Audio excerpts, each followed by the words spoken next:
Hi guys, it's the eve of the weekend. Thanks for joining me as we look ahead to racing on Saturday. Double header of local racing action. Down here in Cape Town, we're at Hollywoodbets Kenilworth, and up north in the Highveld, we're at Turffontein on the standside track for a 9-race program that gets underway at 12:20. Now, if you are going to take your free Hollywoodbet Punter Challenge entry, you need to have those selections on 5 minutes before the advertised starting time. Very important. You need to take the bet slip, because that is what puts you in line for that life-changing jackpot prize if you were to be the one person who can correctly pick all the winners on the program. Now, being the eve of the weekend, I thought let me go and have a look and see whether we have anti-post betting available for this meeting. And in fact, there is betting available on the entire Turffontein card if you go to Hollywoodbets.net. The first race that jumps at 12:20 is a juvenile plate for fillies over 1160, where we have 7 runners carded, and I'm going for the only winner in the race, and that horse also happens to be the favourite at 1.43, number 1, Little Miss Splendid. And I do think that this horse will probably be the anchor in doubles, trebles and all to comes for the weekend. Now, I remember siding with this horse last time out when this horse won its maiden. She improved from a first to second start when winning over the course and distance. She sat on the heels of the early speed, quickened up nicely, and then drew clear to win a very good contest. And I do think that being the only winner in this race, she can go back-to-back, and with further natural improvement that is expected, I do think that it's a matter of how far. So my selection is 1, Little Miss Splendid, to beat number 2, Back from War, 7, Red Caramel, and 5, Jingleberry. Race 2 is where the exotics gets underway. First leg of the bipot. You need to be on at 12:55. Race 2 is a graduation plate over 1,400 metres in another small field. Just 7 runners carded to contest the second of the afternoon. And being a plate race of this nature, you know what I normally do. I look at for either who's best weighted, who's best rated. And in this case, there are 2 who fit that criteria, those being number 1, Aristotle, and number 4, Grand Crescendo. 1, Aristotle happens to be at even money in the betting, while number 4, Grand Crescendo, shortened from 3.33 to 3.03 on Hollywoodbets.net. And I do think that those horses much better in that last performance, because the jock came back and reported he felt that something was amiss. Now, here is not only the best weighted runner, but he's also unbeaten over this distance as well. He's nicely drawn a 3. Gavin Larena is booked to ride for Candice Dawson, and he's also having his peak run. So I do believe he should be cherry ripe to run an absolute cracker. So I'm going 4, Grand Crescendo, looking for the value, ahead of 1, Aristotle, 3, Royal Force, and 2, Give Me Another Chance. On to the place accumulator, race 3 on the card. It's a maiden plate for fillies over 1,800 metres, 10 runners. And I thought for myself, when going through this card and through this field, that this looks like a complete boat race between number 1, Art Nouveau, and number 2, Arctic Silver, and that is exactly what the betting suggests.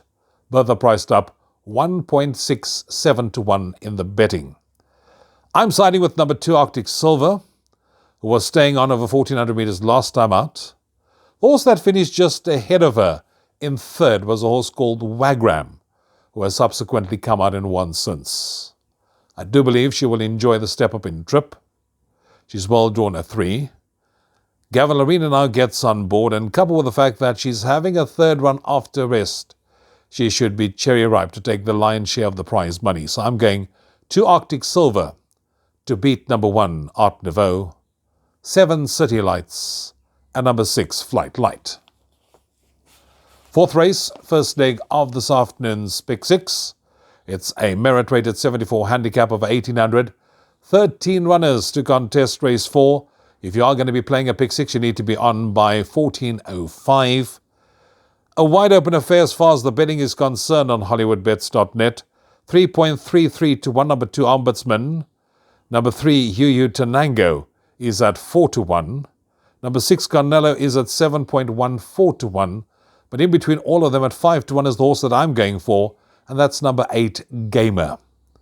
I think this horse has got solid form lines to its credit, and was staying on at the finish on the inside track, went third last time out. And if you look at the merits of that particular race, you'll see that This horse was taking on slightly stronger last time out than he is taking on this time round. He'll be up with a pace from the get-go. Gabella Mazzanelli retains the ride, and I do think he can be rewarded for consistency. So I'm going 8 Gamer to beat 2 Ombudsman, 6 Carnello, and 3 UU Tenango. Race 5, first leg of the jackpot. It's a Pinnacle Stakes over 1,600 metres. 8 runners contested, carded to contest race 5. First leg of the first jackpot, and you need to be on at 14.40. Another race that's wide open as far as the betting is concerned. 3.03 to 1 each of 2. 2 Radicchio, 4 Musical Score. They both priced up at 3.03 to 1. Number 1 Thorny Player is at 4 to 1. I'm looking for value, and I'm going with a horse priced up at 6.25 to 1. And that's number 7 Royal Edition. Now this horse set the pace last time out and was staying on gamely when beaten 1 length into second. Nathan Klink retains the ride, and I do think in this kind of lineup does merit healthy respect. If he can repeat that kind of run this time round, I do think that he'll be hard to peg back in the run to the wire, hence me siding with number 7 Royal Edition to cause the upset, ahead of 1 Thorny Player, 4 Musical Score, and 2 Radicchio. We now go on to race 6, which is a merit-rated 106 handicap to be run over 1,000 metres, and here we have only 7 runners who will contest race 6 on the card. We do have 1 scratching, and that's number 1 Dreamland. That, in fact, funnily enough, was my first choice selection when I initially looked at this race, so it was back to the drawing board when I went to look at the betting as well. They are betting 2.27 to 1 the field, 4 Cosmic Star, and 6 Shayavana. They're both priced up 2.27 to 1. Both of them are returning from quite a bit of a layoff. 21 weeks off number 4 Cosmic Star, 23 weeks off number 6 Shayavana. But I was in neither of their camps. I went for number 8 Yamdori when I had to relook at things. This horse is a model of consistency. And this horse followed up that recent win with a very good last run when going down just a whisker. Yamdori's in a rich vein of form, and I do think can go one better to win the 6th race on the card. So I'm going 8 Yamdori to win it, ahead of 4 Cosmic Star, 7 One Fell Swoop, and number 6 Chayavana. That takes us on to race 7, feature race on the program, which is the non-black type mythical flight for 3 rolls over 1,100 metres. Here we have the shortest price favourite on the day, and I can see why. Number 2 Buffalo Storm Cody is priced up 0.46 to 1.